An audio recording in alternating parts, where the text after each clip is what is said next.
Its symptoms and signs manifest early and can escalate rapidly. Awareness of these early indicators is crucial for preventing the spread and ensuring the safety of those around you.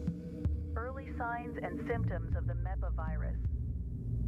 Altered behavior.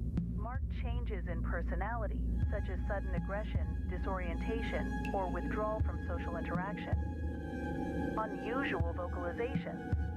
Erratic and incoherent speech patterns, moaning or growling. So yeah, Alligator Alcatraz, formerly known as the Day Collier Airport, kind of in the middle of the swamp here. And, I've driven past this place several times, not too far from here, about a 2-hour drive.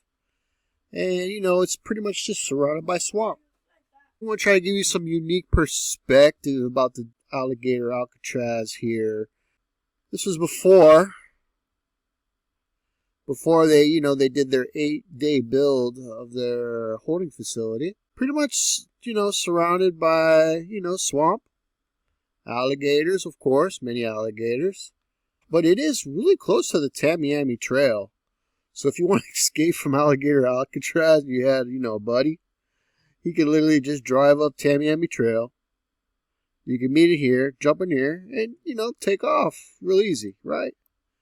But you gotta swim across the moat full of alligators, which maybe most people would feel comfortable swimming, with a bunch of alligators, in a moat. These alligators are working for free. And, what if, there's not a lot of food out there? They might be hungry.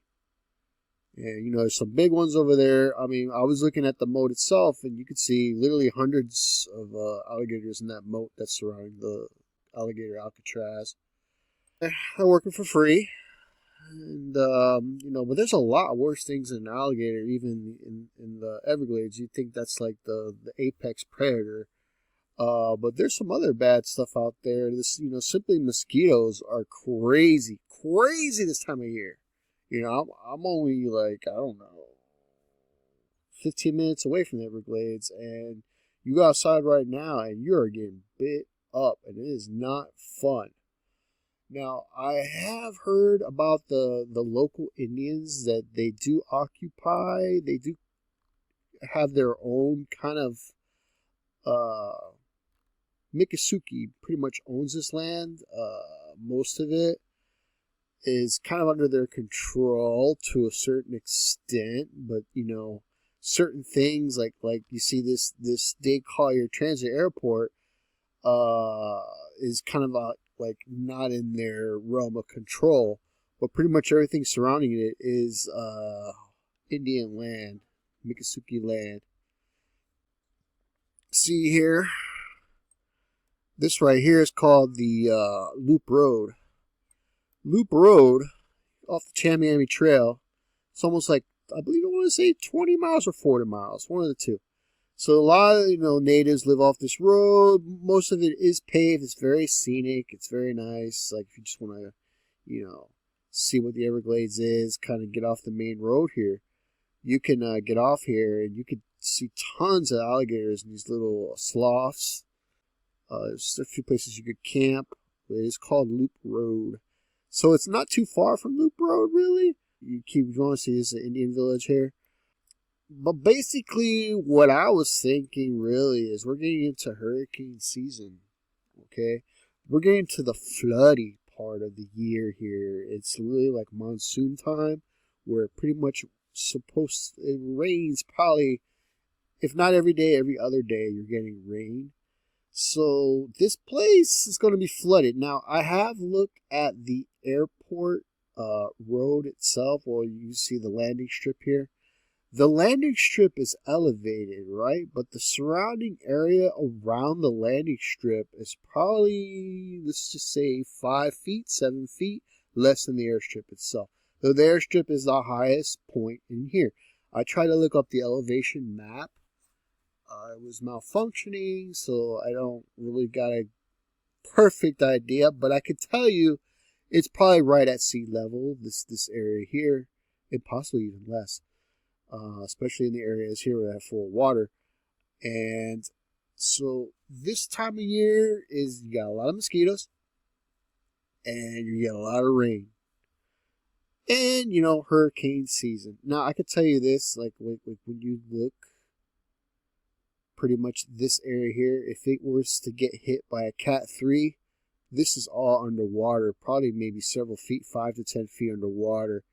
Now, I was kind of, thinking about how they constructed the cages in here, right? If you look at here, right, it's like a chain link fence. Doesn't look too strong. Like somebody could escape. Like literally, like pretty much anybody who's kind of halfway resourceful could probably at least get out of that gate. But imagine you're in a hurricane, and you'd probably be trying to be at the very top of the gate, just trying to stay alive on top of your bunk bed. I could easily tell you that if a Cat 3 comes, that somebody's going to be they're all going to be staying on top of the bunk bed. So at least they put bunk beds in there. I definitely want the top bunk, not the bottom bunk. And yeah, because the bottom bunk, it's not so great. And there's been a lot of videos already showing this place getting flooded, and that's just basically with very little rain. So this place loves the rain. It's supposed to be wet. I mean, it's been under the ocean before several times, and it's brackish water. Now let me tell you a couple other fears that are worse than alligators if a hurricane Cat 3 was to come here. Well, let me tell you, buddy. The Everglades. We got bull sharks, bro. Bull shark is a really nasty shark. I'm sure you've heard reports that bull sharks have been reported in the Mississippi. Well, there's bull sharks in the Everglades. So what's worse than an alligator? Probably the worst thing you could come across would be a bull shark. Now, I'm not saying it's going to be exactly a bull shark, exactly where this area is. But technically, this is brackish water. There could be a bull shark there. Now, if there's a hurricane, that increases the odds of bull sharks being able to get in this area here. Because it is sea level. And it's really not that far from the ocean when you really look at it. Like, let's see here. You are here. So this is 1 mile. Okay. 2, 3, 4, 5, 6, 7, 8, 9, 10, 11, 12.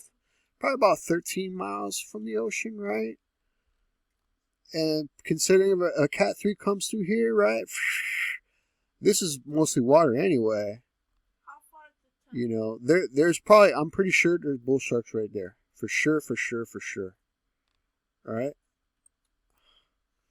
So you just give them some water here. Boom.